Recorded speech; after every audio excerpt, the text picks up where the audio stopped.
在此前的夜间，俄军舰艇发射口径海基高精度导弹，摧毁了第聂伯市区南部藏匿在库房中的 S-300防空导弹系统、4套发射装置和最多25名人员。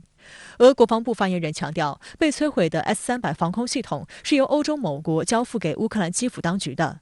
上周五，斯洛伐克才宣布已向乌克兰捐赠 S-300，不过斯洛伐克周一否认其提供的 S-300被摧毁。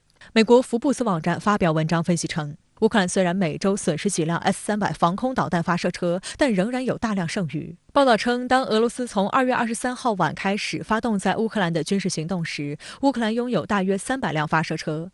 其中后，外部分析人士通过照片或视频确认，被俄罗斯摧毁的 S-300发射车至少有21辆。1991年苏联解体时，乌克兰陆军、空军和海军继承了大量防空装备，其中包括乌克兰空军的6个旅和4个团的 S-300，以及陆军接管的其他 S-300导弹系统。美媒称，即使被摧毁的发射车的实际总数更高，也不难理解为什么俄罗斯空军仍在损失数辆惊人的飞机。但是有一天，乌克兰可能会耗尽这些最远射程的地对空武器。乌官员看起来也对本国军队很有信心。上周日，乌外长库列巴接受美媒采访时称，俄乌冲突证明了乌克兰军队的强大实力仅次于美国。Ukraine proved to have one of the strongest army in the world, maybe the second strongest after the United States. Not in terms of numbers, but in terms of the battle experience and capacity to fight.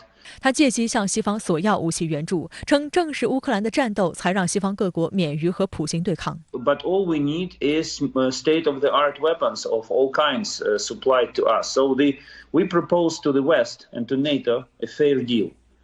You provide us with everything that we need, and we fight.So that you don't have to step up in the fight. 近期，西方军援乌克兰的声势不断壮大。上周六，在基辅散布谈心过后，英国首相约翰逊随即宣布新军援计划，包括向乌运送120辆装甲车和新反舰导弹系统。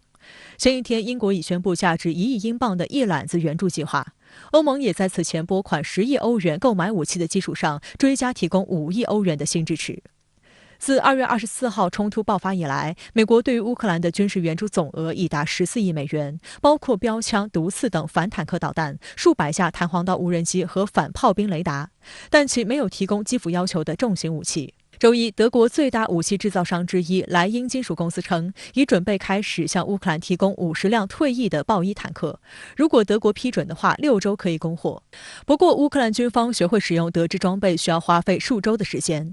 作为一款从1961年装备的主战坦克，豹一被西欧国家广泛采购。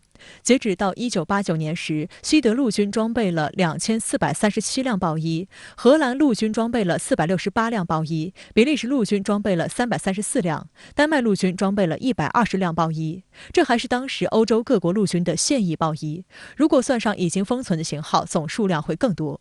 德国如果能够送出去，还能够省下一部分的库存费用。豹一坦克属于标准的轻装甲高机动主战坦克。豹一坦克的正面主装甲为60度倾角的70毫米后军制钢装甲板。俄军目前的 T72B3、T80坦克只要击中了豹一坦克，就能够做到一炮击穿。